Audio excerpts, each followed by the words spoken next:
வணக்கம் அன்பர்களே நண்பர்களே எல்லோருக்கும் வணக்கம். ஜனநாயக படம் இன்னும் தேட்டரில் வரதுக்குள்ளே வெளியிட்டான், லீக் ஆயிடுச்சு. அதை சில பேர் எடுத்து டிவியில் போட்டிருக்கோம். அது சன் டிவியில் சரி, இதில் கேபிள் டிவியில் போட்டாங்க. அது ஏன் இப்படி பண்ணுறீங்க? ஒருத்தன் பழப்பை ஏன் கெடுக்குறீங்க? ஒருத்தன் பொழப்பை ஏன் கெடுக்குறீங்க? நீங்களும் ஒரு மனுஷங்க தானே, மனசாட்சி இருக்குல்ல. நம்ம ஒரு சொத்தை எடுத்துட்டோம்னா எவ்வளோ கோவம் வருது. அது மாதிரி விஜய் சார் நடிச்சிருக்காரு, எவ்வளோ கஷ்டப்பட்டுருப்பார்.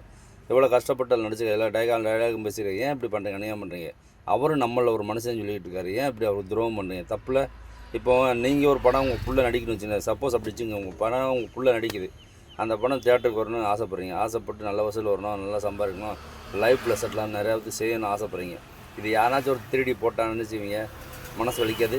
மனசு வேதனை. எவ்வளோ லட்சக்கணக்கான கோடிகள் போட்டு ஒரு ப்ரொடியூசர் ரெடி பண்ணி போகிறாருன்னா அவரை நம்ம தெய்வத்துக்கு ஒப்பாராக கும்பிடணும். ஏன்னா ஒரு படம் வருது எவ்வளோ தெரியுமா கஷ்டம். இப்போ ஒரு பெண்மை எடுத்துக்கிறோம், மாதம் மாறாங்க. மாதமாயே அந்த 10 மாதம் கழித்து அந்த குழந்தை பார்க்குறது எவ்வளோ சந்தோஷம் வருது. அதே மாதிரி தான் அது. அதனால் தயவுசெய்து இந்த மாதிரி தப்புலாம் பண்ணாதீங்க. தப்பு பண்ண ஆளுக்கு தண்டனை உண்டு. யாரும் அந்த படத்தை லீக் அவுட் பண்ணாதீங்க, வெளியே விடாதீங்க, ஷேர் பண்ணாதீங்க.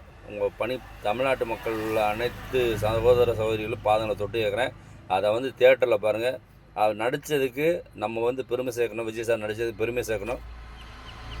யார் வேணால் என்ன சொல்கிறாங்க, நடிப்புக்கு முக்கியத்துவம் கொடுங்க. அது அசால்ட்டாக பார்த்து வீட்டை சிரித்து போயிடலாம்.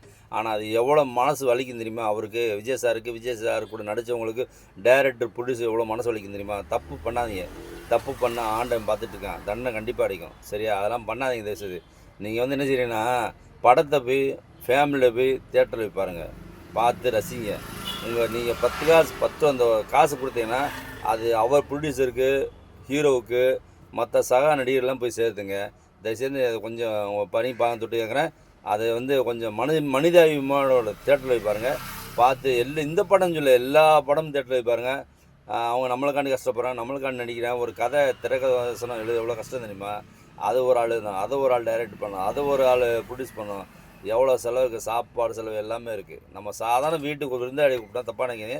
விருந்தாடிடுவோம், ஒரு நாள் தான் சாப்பாடு போடுறோம், நல்லபடியாக போடுறோம். மறுநாள் நம்ம மூஞ்சி சுவிக்கிறோமா? அந்த மூஞ்சி சுவிக்காமல் அத்தனை பேர்த்துக்கு சாப்பாடு போட்டு அந்த படத்தை நடித்து கொடுத்து எவ்வளோ பேர் வாங்குறாங்க.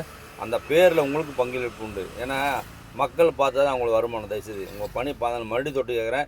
யாருமே அந்த படத்தை லீக் அவுட் பண்ணாதீங்க, இது பண்ணாதீங்க. யார் யாருக்கு வந்துச்சோ அழிச்சிருங்க, தயவுசெய்து அழிச்சிருங்க. சரியா? மறுபடியும் உங்கள் பணி தொட்டு கேட்குறேன். அழிச்சிட்டு தேட்டரில் போய் பாருங்கள். ஒரு ப்ரொடியூசர் நஷ்டமாகாது, ஒரு நடிகரை அசிங்கப்படுத்தாதீங்க. சரியா? அவன் சொல்கிறான் எதுவும் பண்ணாதீங்க. சரியா? உங்கள் வேலை, நீங்கள் உழைச்சா தான் காசு, நீங்கள் உழைச்சா தான் உங்கள் மனைவி மக்களை காப்பாற்ற முடியும். அது மாதிரி நினச்சி இந்த படத்தை போய் தேட்டரை பாருங்கள். எப்போ ரிலீஸ் ஆகுதோ அப்போ தேட்டரை போய் பாருங்கள். அப்போ தான் நம்ம ஒரு நடிகருக்கு சேர்க்குற பெருமையாக இருக்கும். தயவுசெய்து வாழ்க வளமுடன். இன்று போல் என்று வாழ்க, வாழ்க பல்லாண்டு காலம்.